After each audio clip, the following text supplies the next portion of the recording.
Mindcrime Liberty Show. Me, Will Dobson, and him, Tim Pan. Today we're joined by Rik Storey to discuss, does mental illness exist? Tim.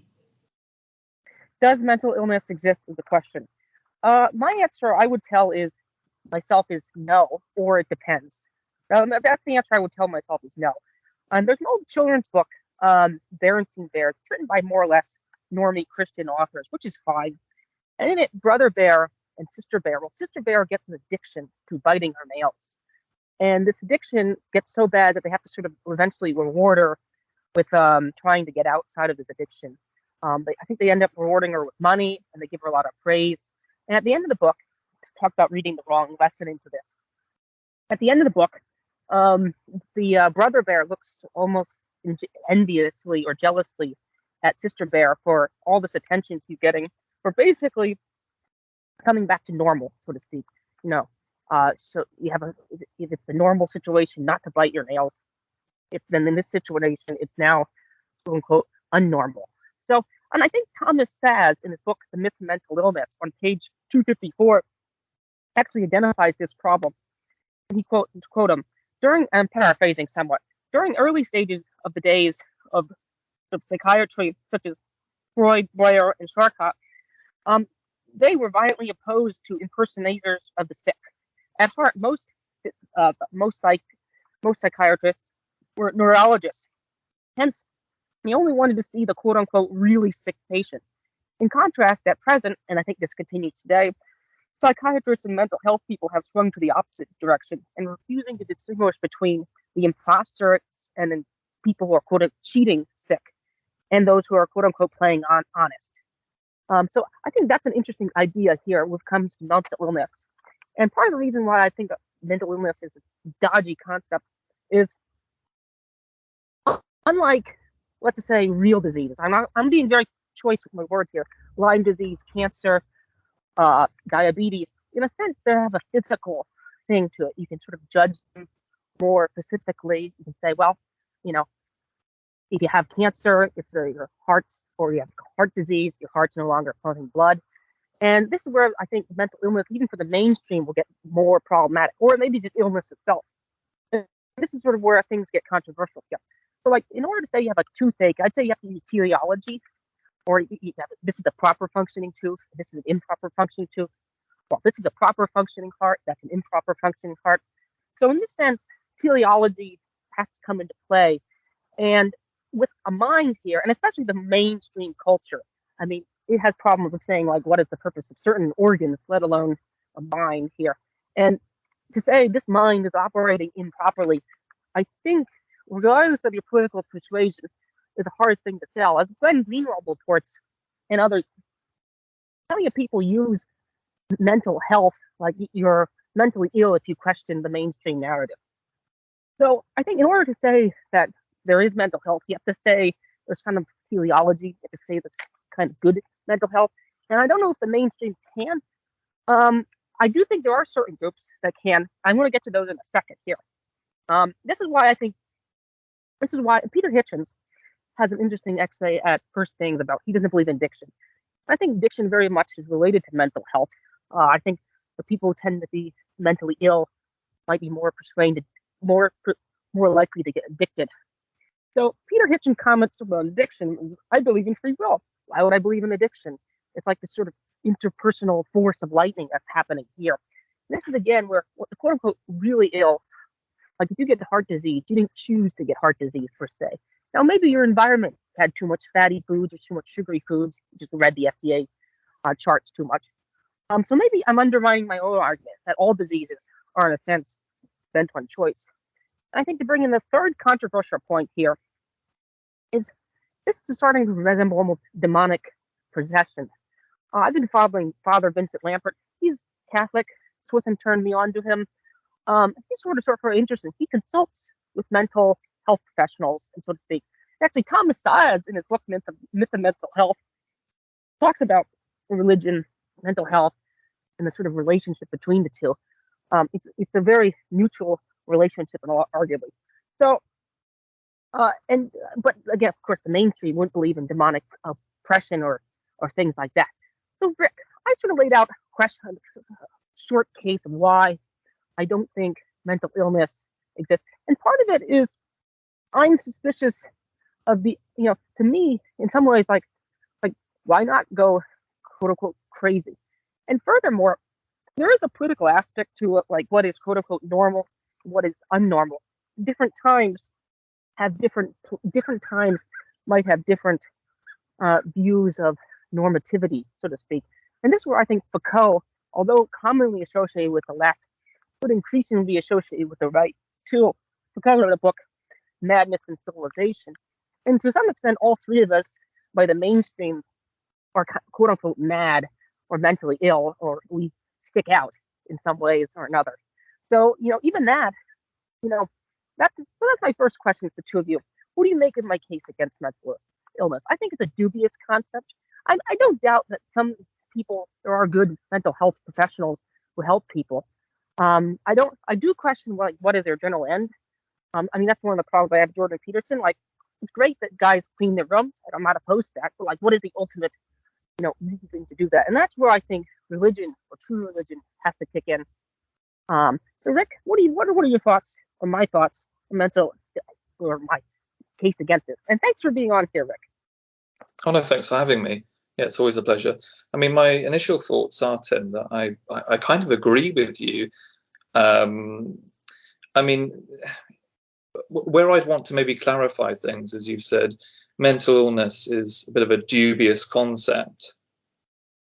I think it's fair enough to say that. I think maybe the more we learn about the brain, how the brain works, how, even our diet, for instance, how changing our diet might affect our brain chemistry, and how that might affect how we feel, how comfortable and content generally we might feel, with our everyday lives. I think the more that we learn, obviously, we might be able to say, okay, that, there are some,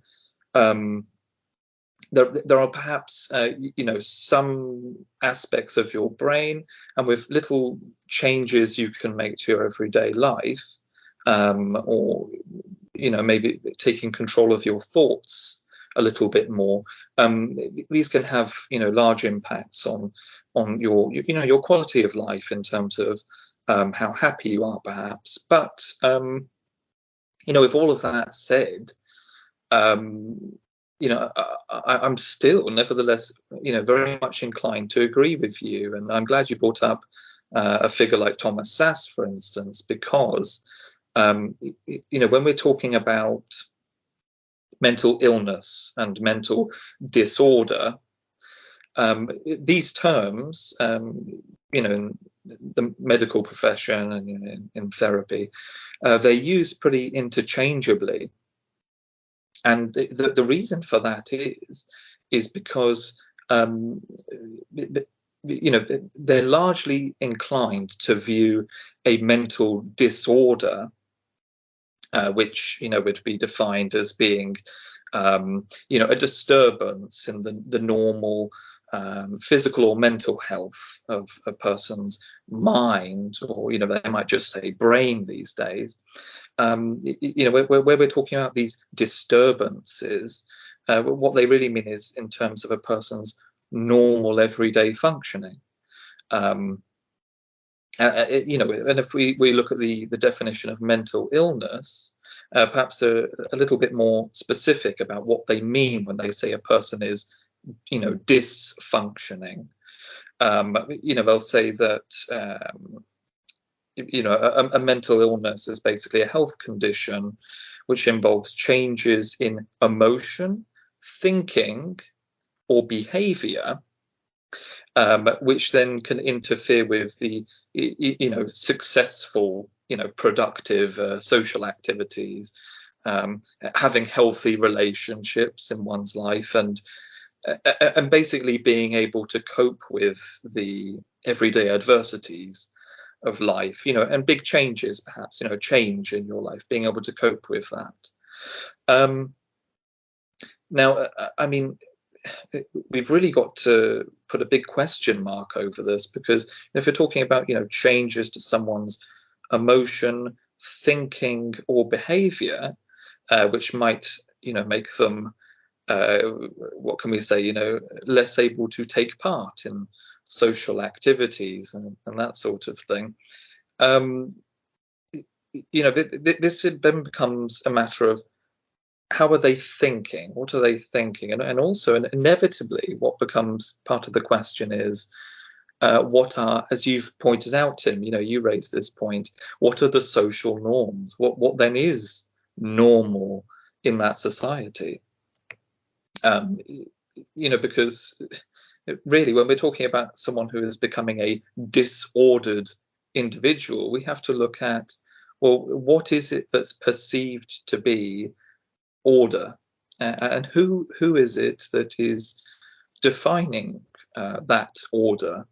This was very much the question at the heart of Thomas Sass's work, and obviously, he really wanted to separate psychiatry from the state, and also it wasn't just the state using these ideas of mental illness, to sort of institutionalize and ostracize people whose thinking and behaviors they might not necessarily agree with. He was also concerned with big pharma, and he was concerned that the medical industry was becoming a sort of pharmocracy, I believe was the word he used. So he was worried that the medical industry was becoming a sort of priesthood, whereby medical professionals were so trusted that large scale money making scams and otherwise taking advantage of people's desire for good mental health and a good quality of life, and don't want to say too much, obviously, because we are on YouTube, but I believe that certainly over the past few years, all of us have experienced where people are exceedingly trusting of the medical profession in their country, and where they will be prepared to do things which might otherwise be considered mad, so long as it was recommended to them, so long as they were told to do this by a doctor, someone with the right credentials. They will unflinchingly go along with that. So he was also worried about the medical industry sort of becoming a kind of oppressive religious system. That was the kind of language that he was using. I do think this brings us inevitably to this question of when we're talking about mental disorder, and that seems to be used synonymously with mental illness, we do have to think about, well, who is determining what is orderly and what is disorderly? Because much of mental illness, it is not just illnesses which are occurring in the brain, which is just another part of the body. It's not necessarily just you have, say, a tumor in a part of your brain and it's changing your behavior. There were two examples that came to mind, I think, when we were initially chatting about this topic for this show. One of them was a sniper in Texas who realized that he was having these impulses to go out and shoot people in public, and he was a very nice man, and he really didn't want to do it.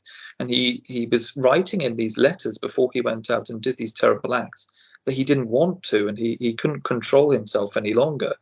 And he was very upset with the doctors that he'd asked to, scan him and give him more help, and they didn't think there was anything wrong with him. Or there's another case where there was a man who started to notice that he was having sexual desires towards children. He was becoming a paedophile, and obviously he was not pleased with this. He didn't want to be this way, and he discovered that he had a tumor in his brain, and this was changing the way he was thinking and feeling, and may behave. And he actually was able to self-diagnose and determine that the cancer had come back, because he noticed that he was starting to have those feelings again, and so they were able to identify that early. So we're not necessarily just talking about something that is happening to you and that it's out of your control. But these days, sadly, it seems as though all mental illness is treated this way. It's all just something that's going on in your brain. None of it is really your fault. And so, Tim, you were bringing up, Peter Hitchens and his opposition to, the way we talk about alcoholism. And he's saying, well, people still do have free will. It's not just something that's happening to you. You can, learn to take control of yourself and to control your own behaviors. Which is his view. Peter Hitchens is very famous for that, I think. We're not just talking about things that are just happening to you, but we've also got to look at, things like, where somebody has an anxiety disorder. Okay, yes, you might be able to get them to do certain things and to practice certain things and think a different way and, change certain aspects of their life, and they might stop feeling anxious. They might stop having panic attacks or whatever symptoms it is that they're experiencing. But then on the other hand, I think we still have to return to this social question of, what is it that we're calling orderly and what is it that we're calling disorderly? Because the veteran returning from a war who has PTSD, or the gentleman who's perhaps working in, what we might call a toxic environment or something like that in the workplace, and it is, having these strong sense of anxiety continually, and it's affecting him in his work. It may be that veteran with PTSD, those feelings that he's having, it might be that he's having very reasonable experiences and feelings about, the war that he went in. Maybe the war he went to fight in was not a just one. Maybe it wasn't a just war. Maybe he doesn't even know why he went to fight that war. Perhaps the world that he's coming back to, that he was supposed to fight to protect, is not really all that it was cracked up to be. And so maybe the feelings he's having, maybe this tremendous sense of stress, maybe this anxiety, maybe all that's going on in his mind, maybe it could be that it's a quite natural reaction that he's having, and it's not necessarily something that's disorderly. Maybe the gentleman in the workplace who is having a strong sense of anxiety around certain people in the workplace, it could be that his conscious is picking up on all kinds of different things about the structure of the business he's working in, about the people that he's working with, about general attitudes within that business, about the goals of the business overall, how he's spending much of his life working there. It could be that he's picking up on all sorts of things, and that his body, including his brain, this reaction of anxiety that he's having is perfectly reasonable, actually, and that what society is calling orderly may, in terms of natural human societies and behaviors and that sort of thing, maybe it's the society that's disorderly, and maybe there's something about the individual that's picking up on that. But perhaps it is that one individual who is sane, and maybe the rest of the world has gone mad. And how are we to determine that? And who is to determine that? That's pretty much the big question that Thomas Sass left with us. And so, to go back to what I originally said, Tim, I'm inclined to agree with you. I do think that you can get illnesses in the brain. I think the more that we study, the more that we learn, the more we can determine whether that's actually the case. But I do think that a lot of these so-called disorders are people having perfectly natural reactions to all sorts of different things in society. And yes, I think speaking very broadly, the medical profession, if you like, sort of lump it all together as, well, there's something wrong. You've got some kind of illness in your brain, much like you might have a cold or something like that. There's some kind of problem going on in your brain. Perhaps we can try some medication to work on the symptoms of that. And there isn't so much the look at the fundamental social causes of a lot of these so-called disorders. So I went on for quite a while there, but that's basically how I feel about the whole topic. So yes, I largely agree with you, Tim. Jumping off on that, with the general structures around causing the reaction being quite reasonable. I remember I was in a what was it? One of the training things at a place I was working at a time did mindfulness, and they were saying how good it is, for students who've got like anxiety and stuff. And I was just kind of thinking, well, this is just like some sort of band-aid. It's like, why do they have it? Sort out the problems they actually have, so they can actually function normally, as opposed to go, well, actually, no, if I just think about the moment and just detach myself from reality, somehow I'll feel better. So again, Rik, you mentioned PTSD. I always thought it absurd that they called it a disorder. It's like, oh, you've seen people being dismembered in front of you. You should just go, remember that. That's fine. Let's get on with it. It's like, oh, so people should be a psychopath in certain respect. And now, technically, I might be wrong there with psychopathy and sociopathy, but let's leave that aside. It's like, well, surely you should react to that somehow. In a negative way, at least you would expect that you should. So it's I think that's dubious. One of the funny things as well to get normie leftists to question mental illness as a concept is, as recently as 1968, the Diagnostic and Statistical Manual of Mental Disorders in America diagnosed homosexuality as a mental disorder in 1968. Not sure that would be considered a mental disorder today by the medical professionals. But again, the question is, what is orderly? What is the correct function of one's sexual faculties, etc.? What is normal? I mean, clearly there was a different view then than there is now in general. Now, irrespective of which one is correct or neither of them are correct, the fact is that they change. I am inclined. Rik brings some interesting examples with respect to brain tumors and stuff.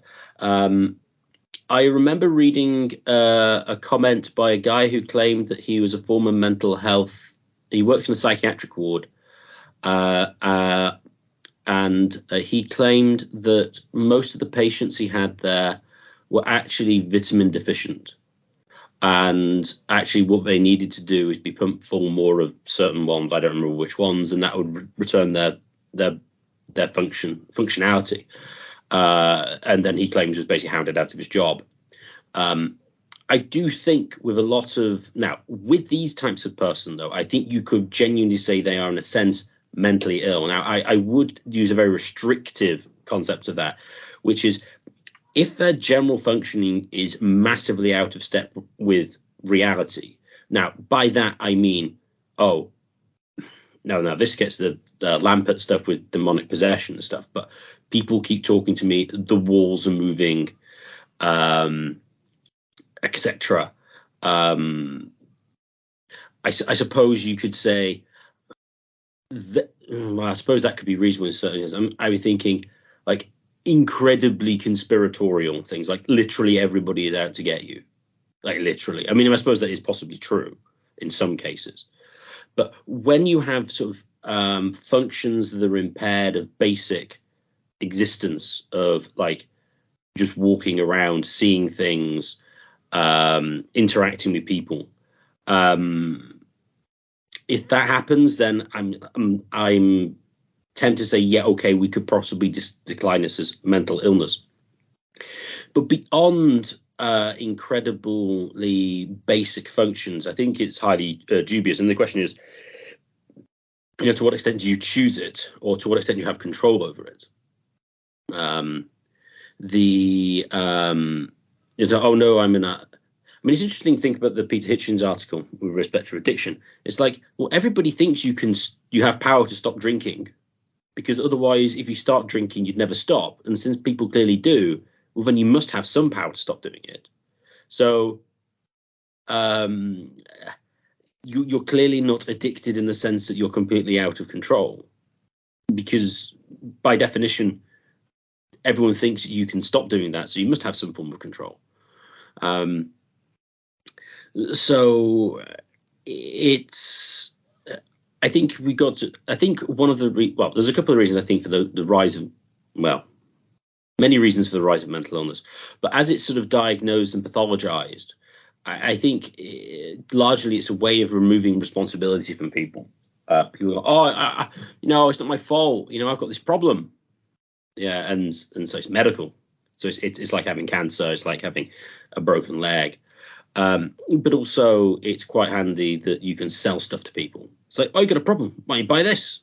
Yeah, that'd be great. And it'll solve my problems. It's like, it's not really that I'm a really terrible person and no one likes me because I'm really annoying. Or it's not the fault really that, my dad left when I was like 12. And that means why I don't really function very well. Well, I won't blame him. He didn't really get on with mum or something like that. So it's a way of sort of denying responsibility for you as an individual, but also people around you. Now, this is clearly not the case in all cases, but it seems very much to function that way. You have a medical problem. That's why you do what you do, which is convenient, I would say, in many cases.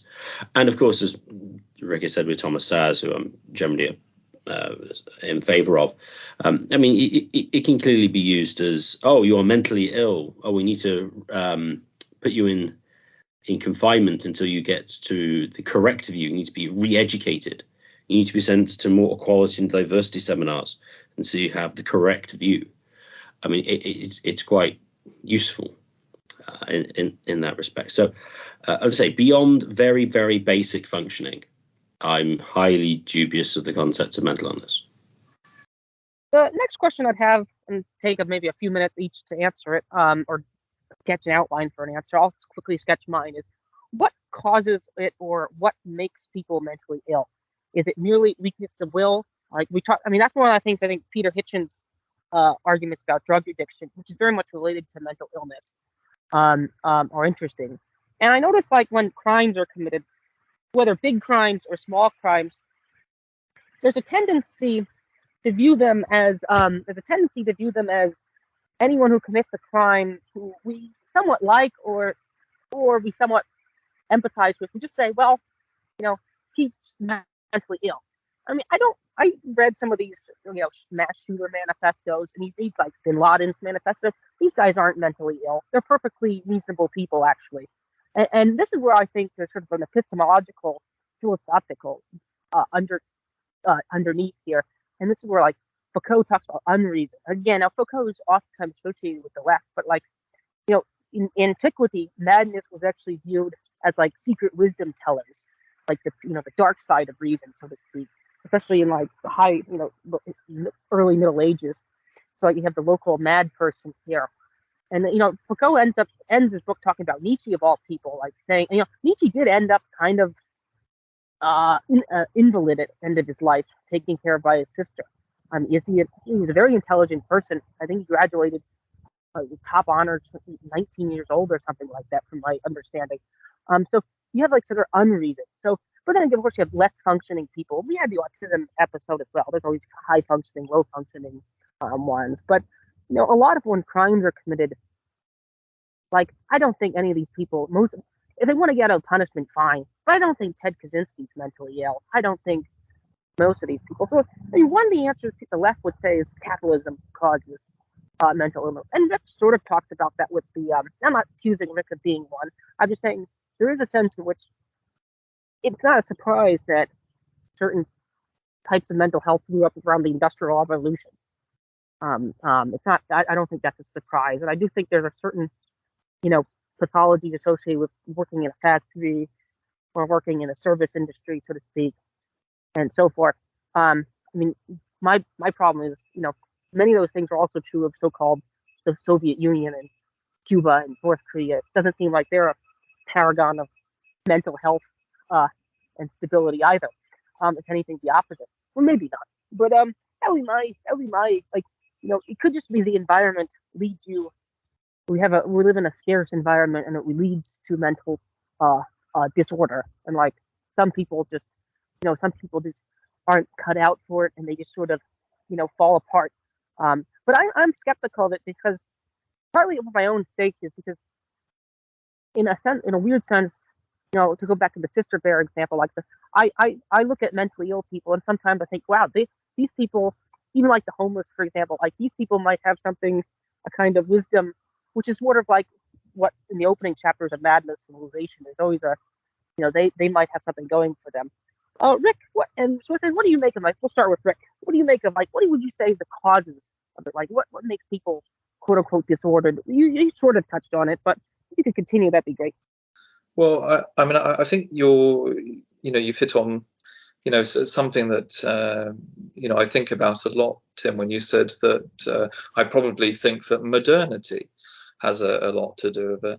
I do think that modernity has a lot to do with it. I think that mass urbanization and all these different processes. This is, of course, not to mention all of the different technologies that form a huge part of our everyday lives now. The moaning about the fact that people are on their mobile phones all the time is such a commonplace. It's almost as commonplace as people actually being on their mobile phones. But I think that it's there's a natural instinct to worry about this sort of thing. Well, hold on a moment. We're suddenly all going to be communicating with each other through these little supercomputers we're all holding, and we're going to be spending less time just walking down the road and being alone with our own thoughts.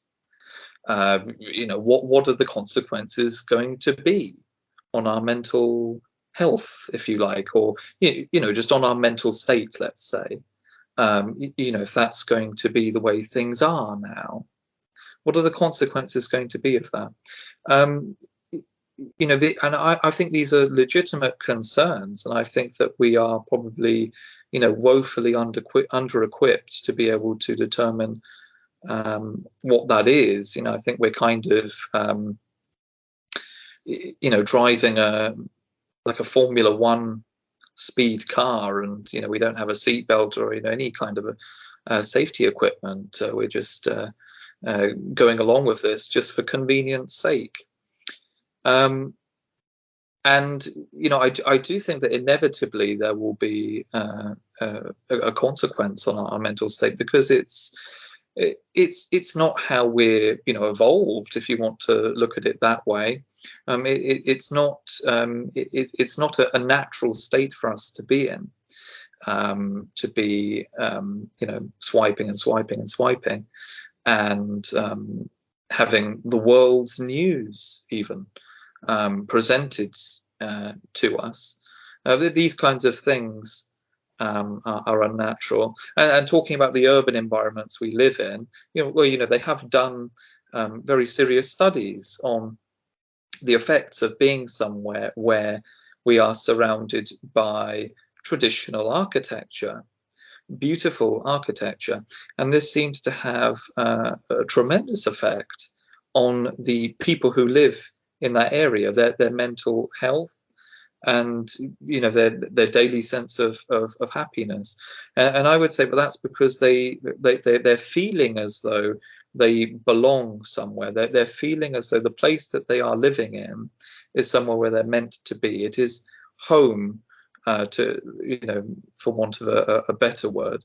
And people who are familiar with the work of Sir Roger Scruton will be familiar with these kinds of ideas that I'm saying here. Also, there's also been work on, whether we are surrounded, and this is controversial, but nevertheless it's true, whether we're surrounded by people who look like us, sound like us, whether they have the same religion that we do, all kinds of things like that. These sorts of things have a tremendous effect on our mental health, our mental state, how comfortable we seem to be.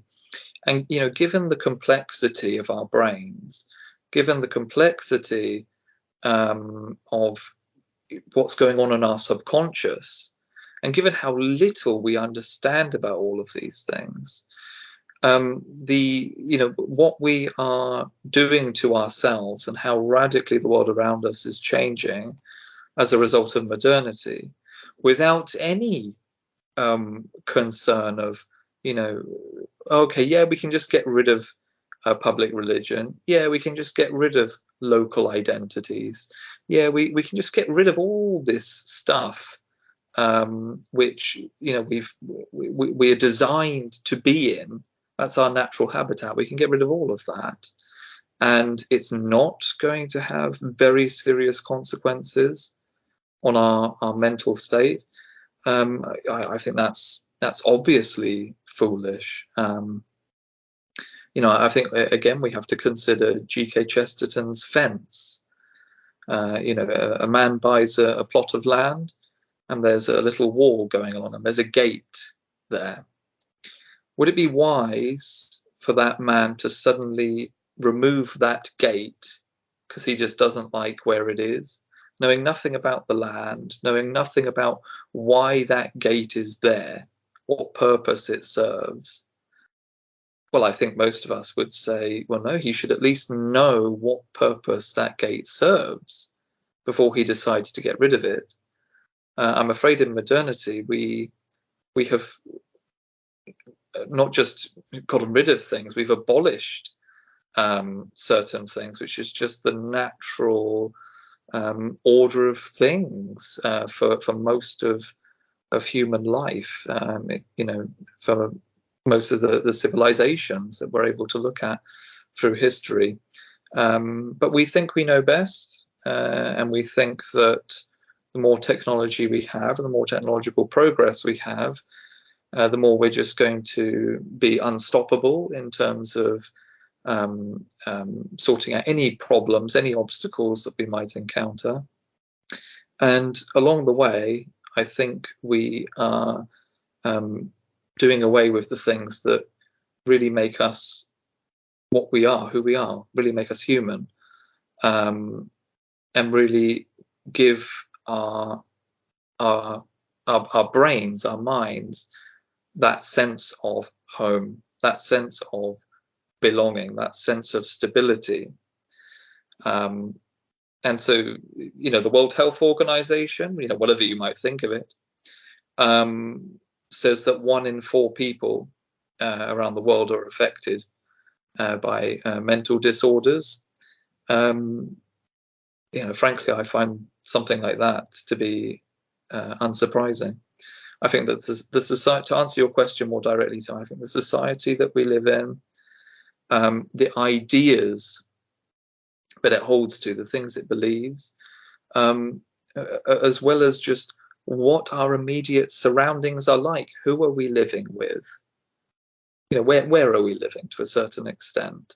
What does it look like where we live? The buildings that we enter, are they welcoming? Do they understand us? Do they understand our needs as a human? Do they welcome us?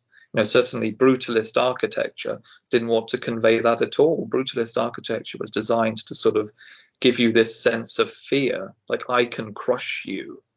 That was the sense that brutalist architecture was meant. That was what it wanted its people, the people in those countries where it first began. It wanted them to feel that, to be afraid of the state, basically.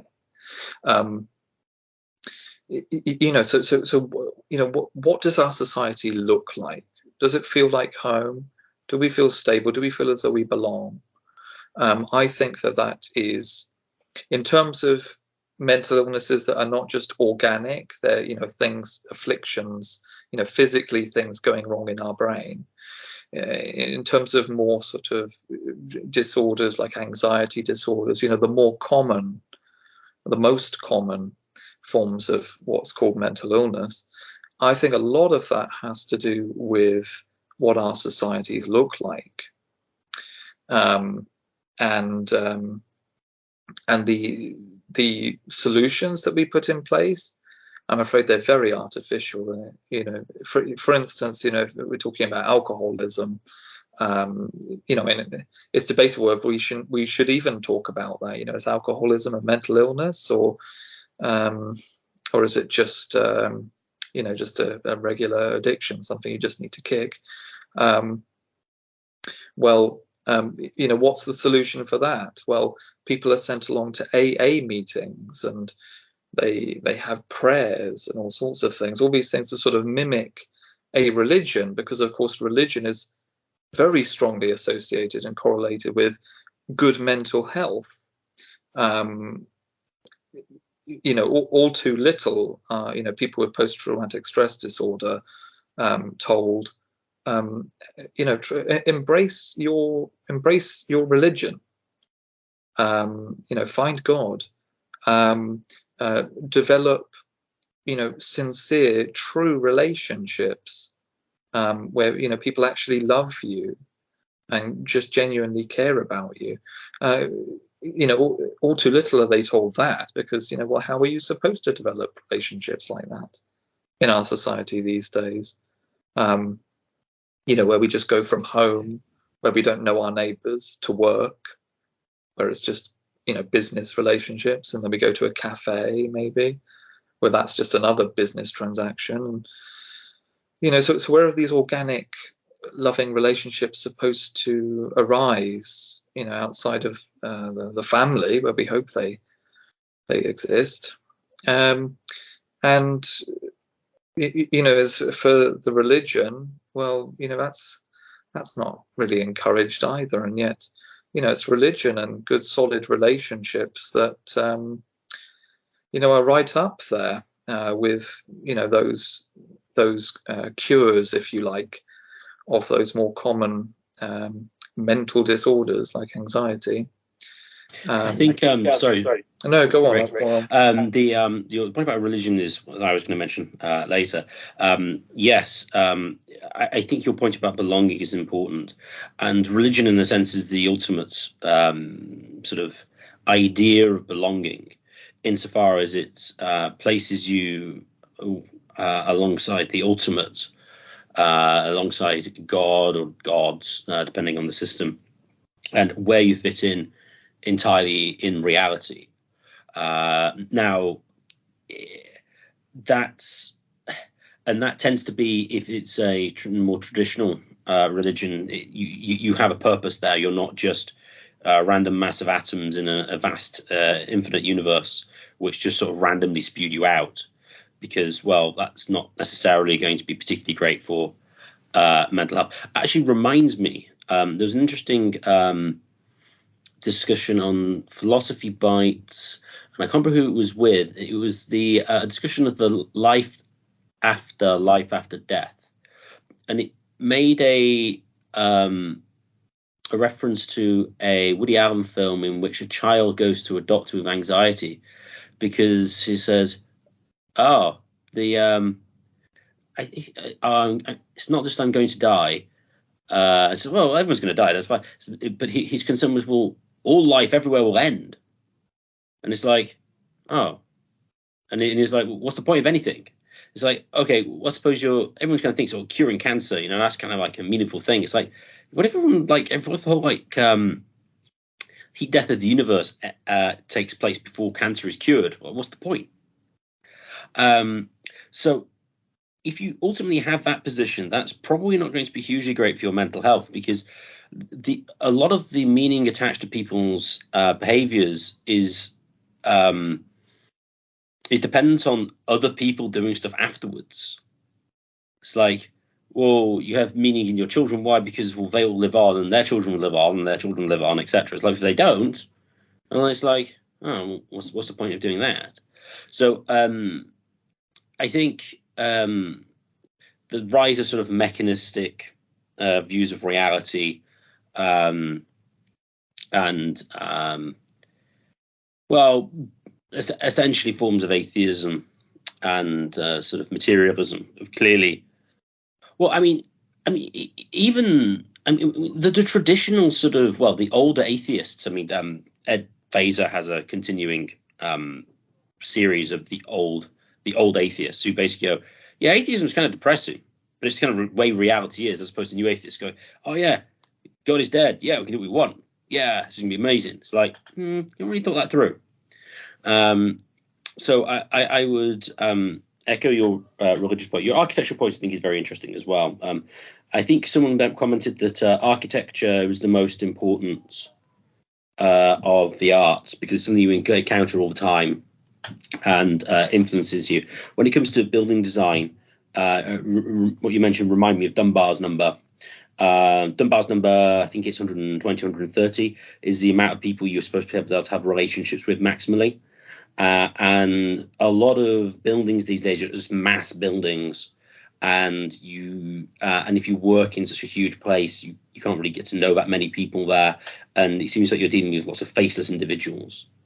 And I think Rik is correct that you to, as it were, have mental health, as it were, what you need is a great sense of belonging to place, to people, and to the world in general.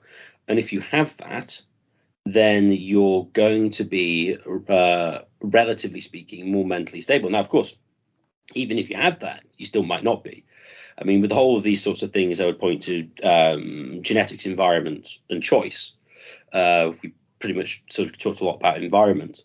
One reason, for instance, people might be more prone to quote unquote mental illness is child mortality is a lot lower.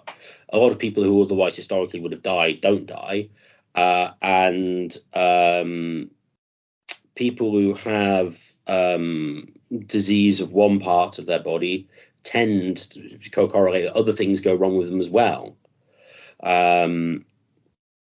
So, I mean, the increase in, so for instance, I wouldn't be surprised. We talked about autism in the past, especially certain types of autism. I wouldn't be surprised are more prevalent now because people who otherwise would have died as a child don't, and sort of, you could call various maladaptive traits continue. So I think one of the things you have to cope with a better medical system is you're going to have more people who are ill, in a sense, chronically. Well, not necessarily chronically, but I mean sort of continually. And so that's something to consider. And again, it's also consider of age of bearing children, because clearly women over the age of 35, massive increase in the number of disordered children with respect to like Down syndrome and various other things as well. And paternal age matters as well to some extent. I think that's linked to autism, actually, interested from memory. So there's certainly that aspect. And then, of course, we mentioned choice. I mean, even if you've got a good environment and you're generally healthy and you basically got good genetics, you can still choose to do bad stuff. Because the thing is, in a lot of stuff you do, I mean, drinking alcohol, for example, habitual drunkenness, there's a good aspect to it. And if you just train your will to focus on the good aspects of it to avoid the bad, then you're just going to keep doing it. That's the sort of general sort of Thomistic view of sort of freedom of the will. I mean, apart from God, the comprehensive good, you could basically choose anything because there's always something good about it. And it's just a question of whether the will focuses on it. If you sort of train the will to focus on it and you end up in behaviors of vice. So, I mean, and then that's sort of personal discipline and people around you as well, clearly as well, not just in a vacuum. But when it comes to mental illness in general and these types of things as such. Environment, genetics, and choice. You've got to think of all three, because if you don't, you're going to be missing something. And this will be a final question. I think maybe take like a few minutes on this one, so we don't go too long. But is mental health contra or anti-Christian? You're always you both of you think touch the point on pharmacy, and that comes from pharmakia, and it's sort of, I think, on the Alex Jones was on the Joe Rogan show, and I think he's correct in doing this. And I think Steven Crowder was also, and they both said, they don't do pharmakia because it's sort of a thing that you're not supposed to do. It's a interdiction. I think the word is correct. So for one thing, I think prescribing drugs to people is, we talk about like alcohol. You can maybe make a case for that. Like, and a lot of one of the things about the legal versus illegal drugs is a lot of quote unquote legal prescribed drugs are also illegal drugs. So certain types of opioids, certain types of Oxycontin, I think they're sort of prescribed forms that used to be prescribed by the medical professional itself. But that's sort of on the weird things. Like one reason is to stay away from medical health professionals. They'll prescribe you drugs, which will alter your mind-altering drugs and so forth, and sort of get away. Of course, there are people like Rupert Sheldrake, who is a sort of Christian who thinks like marijuana is completely reasonable and so forth. It's actually kind of way to engage in healing or relaxing, so to speak. And it's not much different than alcohol. So I don't know. That's one reason you should avoid pharmacies. And again, I don't take that many prescription. I don't take any prescription drugs.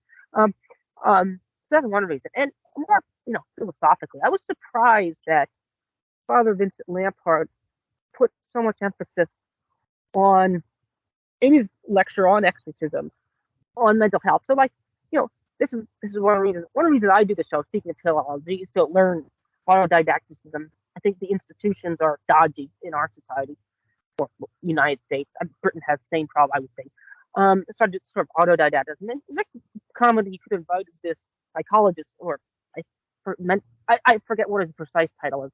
And I thought that would be interesting. But one thing I'd sort of like to hit is, for the final point, is are things like schizophrenia or hysteria or autism, are they, like in some ways you could just say these are just describing personality traits, and if the personality traits are good, that are virtuous, then you should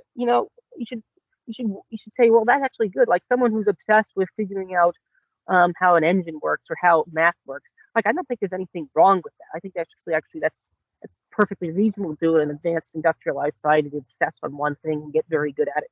So some of the things that some of the advice sometimes given seems to be counterproductive.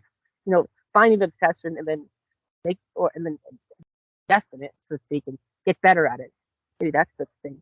But psychiatrists, I think SAZ, comments that some certain psychiatry looks, or was it Vincent Lampert? It's certain like a psychiatrist, like what Freud was doing, sort of borders the line as a secular exorcism.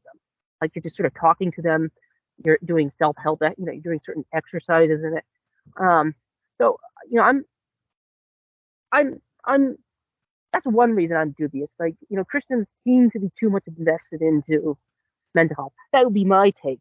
And I sort of like to learn, what should be the case here, and what ought to be the case. And if you imagine, some sort of future society, would we want to have mental health experts? I'm skeptical about wanting to have too many of them and too many disorders, because I do think it's a way to absolve oneself of responsibility here.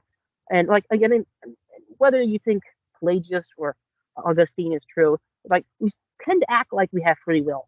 So on some level, maybe people don't have control over themselves. But that's sort of getting into weird territory. So maybe 2 to 3 minutes apiece. We don't want to go too long here. What do you think is the mental health industry contra Christian? I'll say, Rick. Yeah, Tim. In terms of the Christian teaching on this, or maybe I should say, maybe more specifically, the Catholic thing. Typically, they're the ones who go and do the exorcisms, and they have a whole system dealing with what is a mental health issue. When are they then determining, oh well, actually this probably has a spiritual aspect to this that's going on. So in terms of the Catholic view, in the New Testament we see very clearly distinguished when somebody appears to have an issue, a problem, a mental illness, if you like, an illness in their brain.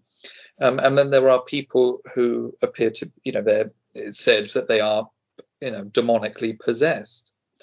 And so Christ will, exorcise the demons from one, and also he'll be providing healing. So the distinction that's made there is still really made by the church. And you'll see this in, for instance, there's quite a notable exorcist from America whose name is Father Chad Ripperger, and he has written a large tome on the subject of mental health because it has been such a large part of his ministry, especially as an exorcist. And on the other side, he's also written a book to be used by medical professionals and also by clergy in order to understand how it is that the church would then determine, okay, maybe there's something spiritual going on here rather than a mental health matter. And it might be asked, well, why does the church allow such room for the medical profession to look and to see if someone has a mental illness? And this is because that instances where someone has rushed in and said, well, I think this is a spiritual matter and this is something demonic, and whereas actually it wasn't, that has tended to make people's mental illness worse. And so the church obviously putting the health of people first, in terms of the love of those people, they say, okay, let's see if those things are met first. So initially they might say, you have secondary signs that someone might be possessed. And so this is just, for example, maybe someone has like serial malicious behavior, or maybe they're just like serial duplicitous behavior. And then if you might say, okay, this could have an organic cause. Maybe there's a problem in their brain, they have an actual physical illness, or perhaps it's got something to do with the habits. Maybe they have just bad habits. We've been talking about how does modernity and the world we live in, maybe it doesn't encourage virtuous behavior. Maybe we don't have a culture that we all share which encourages the same virtues and habits. So maybe we're just sort of left to ourselves, as we seem to be under liberalism, and we sort of just develop whatever habits we want. And maybe we develop some very bad habits, like alcoholism, for instance, or other addictions, addictions, let's say. So maybe, okay, it doesn't seem to be those things, and maybe those things seem to get better as treatments or other stimuli applied in the person's life. And so then they move on to they look for the primary signs of demonic possession. And so this would be, for instance, the patient, let's say, is able to fluently, very well, fluently speak languages that they don't know, and it's not reasonable to assume that they ever learned them, and they have particular knowledge of things that they couldn't possibly know, including being able to read thoughts on the spot, and having specialist knowledge and expertise in areas that they've never studied. And then also there's the other sign, which we're more familiar with from the movies, which is physical actions which are beyond human capacity. So superhuman strength, the morphing of body parts and the face as well, and doing impossible contortions, These seem to be the most common forms of that. And so, yes, then if they determine, okay, these signs are present and the church seems to agree, then they can say, all right, it seems as though this person has demonic possession, and then the exorcist can proceed with these matters. And yes, the world is a strange place, and it does seem as though you have medical professions who say, okay, we've tried certain things and this behavior is beyond our explanation. Yes, we will then allow for those kinds of treatments to take place, and we'll see if that kind of thing happens and maybe the person gets better. The explanation for why that is beyond the scientific method, and so we'll leave it at that. So that's the church's attitude towards it. I believe I'm not an expert in this sort of thing myself, but that is what it seems to be, and it does happen, and people do get better very quickly at times, and they seem to be quite devout afterwards, as you can probably imagine. I think that approach in general seems to be reasonable. I think, though, with what Tim was mentioning with respect to mental health and Christianity, is I think a lot of things that is sort of considered, as I was saying before, mental health, it kind of takes away responsibility from the individual. It's kind of advice or other things and around in their lives, and it's a way of sort of taking away responsibility. Because Christianity is focused on, well, it's your sin, and Jesus is a substitute for your sin and atonement, covering, and it's very much focused on being responsible for your action. And I think in general, if you get people who focus too much on mental health, it is a way, and it tends to be, although not in all cases, more liberal Christian churches that will focus more on mental health in that sense, in a sort of non-Christian or partially Christian way of removing responsibility for the individual's action. The approach that Rik's laid out with respect to, as I said before, with exorcism seems entirely reasonable. I mean, there can be physical problems, there can be individual choice, and that demonic possession seems in principle possible. So I fail to see why it's not, and I think approaching in that way will prevent it getting a bad reputation. Because most of the time when you hear about exorcisms, it's because they've been done very badly, and insufficient work had been done beforehand, and then everyone gets to go, oh look, demons don't really exist, or they're particularly, they lead to deaths of people and things. So treating it in, as it were, how should we say, the science of exorcism, I think, is the appropriate way of proceeding. And I'd like to thank Rik for joining us again, and everyone for listening. And if you'd like this, please share it with your family and friends, and subscribe to us on Podbean on YouTube. The more subscribers we get, the higher we get in the search rankings, the more people can access this material. And if you'd like to contact the show for any reason at all, please contact us at mindcrimelibetyshow@gmail.com. That's mindcrimelibetyshow@gmail.com.